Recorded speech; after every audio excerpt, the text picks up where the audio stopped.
মাত্র 1 কাপ ছোলার ডাল দিয়ে বানিয়ে নাও পুরো পরিবারের জন্য সুস্বাদু একদম দোকানের মতো laddu. Hi guys, welcome back to my channel. কেমন আছো তোমরা? আশা করি সবাই খুব ভালো আছো। আর নতুন বছরের অনেক অনেক শুভকামনা রইল। সবাই খুব ভালো থেকো। আজকে আমি তোমাদের সাথে শেয়ার করব একদম পারফেক্টভাবে কিভাবে ছোলার ডালের লাড্ডু তোমরা বানাবে আর একদম খেতে দোকানের মতো হবে। সুস্বাদু ছোলা ডালের লাড্ডু বানানোর জন্য প্রথমে আমি 1 কাপ ছোলার ডাল নিয়েছি। আমি যে কথাটা তোমাদেরকে বলেছিলাম যে 1 কাপ ছোলার ডাল দিয়ে কিন্তু পুরো পরিবারের জন্য লাড্ডু বানানো যাবে। তো কাপ মেপে অবশ্যই ছোলার ডালটা নিয়ে নিতে হবে। তারপর 2 কাপ জলে আমি 1 ঘন্টা ভিজিয়ে রাখবো। 1 ঘন্টা পর ফিরে এলাম। দেখতে পাচ্ছ ছোলার ডালটা কতটা ফুলে উঠেছে। তো তোমরা যদি বেশি পরিমাণে বানাতে চাও সেক্ষেত্রে ছোলার ডালের পরিমাণটা একটু বাড়িয়ে নেবে। যখন দেখবে হাতে করে কাটা যাচ্ছে খুব ভালোভাবে, জানবে যে ছোলার ডালটা একদম ভিজে গেছে। তো এখন আমি হাতে করে 2 থেকে 3 বার খুব ভালো করে ধুয়ে নেব। একদম পরিষ্কার জল পর্যন্ত ধুতে হবে। যখন দেখবে যে একদম পরিষ্কার হয়ে গেছে জলটা, জানবে যে ছোলার ডালটা খুব ভালো করে ধোয়া হয়ে গেছে। এখন একটা মিক্সির জার নিয়েছি, আমি বড় জারটা নিয়েছি মিক্সির। তাতে আমি ছোলার ডালটা জল ছেঁকে দিয়ে দিলাম। এখানে দেব 1/2 কাপের মতো জল, তোমাদের কম বেশি লাগতে পারে। তারপর একটা পেস্ট তৈরি করে নিলাম। দেখো ঠিক এইভাবে হবে, খুব একটা পাতলা বানানোর দরকার নেই। গ্যাসের চুলা অন করে কড়াইটা গরম করে তাতে দিয়ে দিয়েছি সাদা তেল। তারপর তেলটা ভালোভাবে গরম হয়ে গেলে এটাকে মিডিয়ামে রেখে এবার বড়ার আকারে ছোলার ডালটা ভেজে নেব।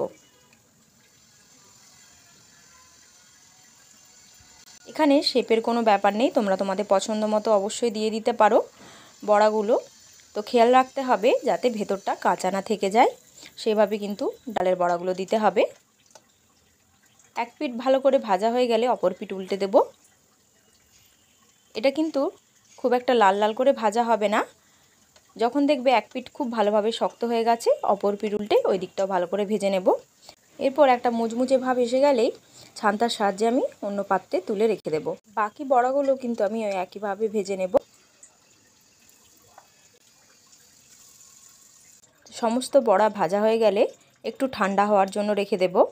দেখতে পাচ্ছ বড়াটা কত সুন্দর ভাজা হয়েছে, ভেতরে কিন্তু একটুও কাঁচা নেই।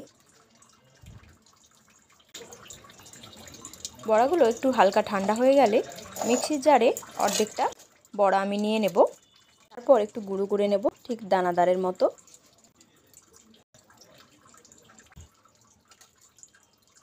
এই যে দেখো কত সুন্দর ঝুরঝুরে হয়েছে।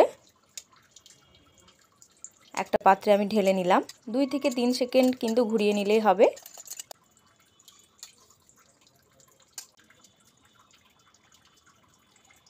এরপর চলে যাব নেক্সট স্টেপে। এখানে চুলা অন করে আমি অন্য একটা পাত্র বসিয়ে দিয়েছি।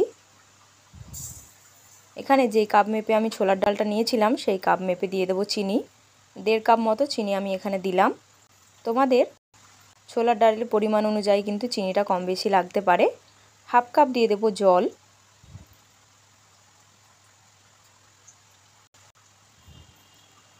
এখানে 3-4টে এলাচ আমি ফাটিয়ে নিয়ে দানাগুলো বের করে রেখেছিলাম, সেগুলো দিয়ে দিলাম এখানে।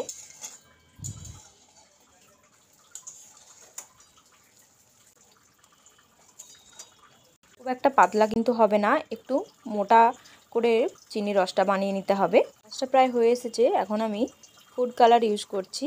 এখানে কেশরের যে ফুড কালারটা হয় সেই কালারটা আমি দিলাম। তোমরা চাইলে এটা স্কিপ করে যেতে পারো, এটা শুধুমাত্র কালার হওয়ার জন্য দিলাম, এটার মধ্যে কোনো টেস্ট কিন্তু আসে না। তো দেখো একটা চিপচিপে ভাব এসে গেলে কিন্তু সুন্দর হয়ে যাবে। রসগোল্লা রসের মতো কিন্তু অতটা পাতলা করলে চলবে না, একটু মোটা রাখতে হবে। এরপর আমি ছোলার ডালের যে দানাদারগুলো তৈরি করে রেখেছিলাম সেগুলো এখন দিয়ে দিলাম এখানে।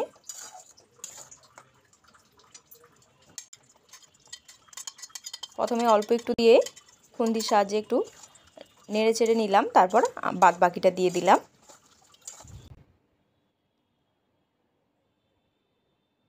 তো দেওয়ার পর খুব ভালো করে নাড়াচাড়া করে নিচ্ছি যাতে ভালোভাবে রসটা চারিদিকে ছড়িয়ে যায়।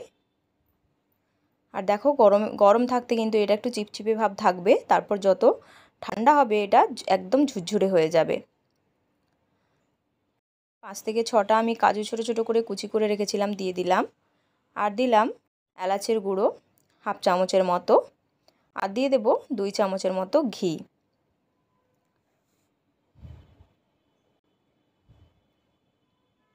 দেখো যত ঠান্ডা হবে তত কিন্তু এটা ঝুরঝুরে হবে। তো বেশি ঠান্ডা করব না, হালকা একটু ঠান্ডা করে নিচ্ছি যাতে হাত দিয়ে পাকানো যেতে পারে, না হলে খুবই গরম লাগবে।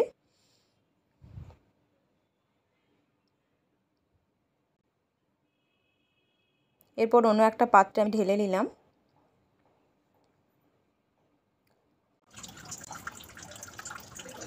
দেখো ঠান্ডা হয়ে যাওয়ার পর কতটা ঝুরঝুরে হয়েছে দেখতেই পাচ্ছ। হাতে একটু ঘি মাখিয়ে নিয়ে তারপর আমি লাড্ডুগুলো বানাবো। কী হবে, পুরো লাড্ডুতেই কিন্তু ঘিয়ের একটা স্মেল থাকবে। যত বড় বানাতে চাইছো সেই পরিমাণে কিন্তু দানাদারটা নিতে হবে। দেখো আমি ঠিক মাঝারি সাইজের বানাচ্ছি, তোমরা চাইলে ছোট বড় তোমাদের পছন্দ মতো বানিয়ে নিতে পারো। তো এইভাবে হাত দিয়ে একটু চাপলেই কিন্তু সুন্দর গোল হয়ে যাবে। এতগুলো লাড্ডু হয়েছে, আমার ছোট প্লেটে ধরছিল না, তাই প্লেটটা আমি চেঞ্জ করে নিয়েছি। লাড্ডুগুলো সব একদম কমপ্লিট হয়ে গেছে। দেখো অনেকগুলো লাড্ডু কিন্তু বানানো হয়েছে, প্রায় 20 থেকে 25টা লাড্ডু বানানো হয়েছে। উপর থেকে একটু পেস্তা দিয়ে আমি ডেকোরেট করে দিলাম। আশা করছি তোমাদের ভিডিওটা ভালো লেগেছে। ভিডিওটা যদি ভালো লেগে থাকে অবশ্যই একটা লাইক শেয়ার করে দেবে।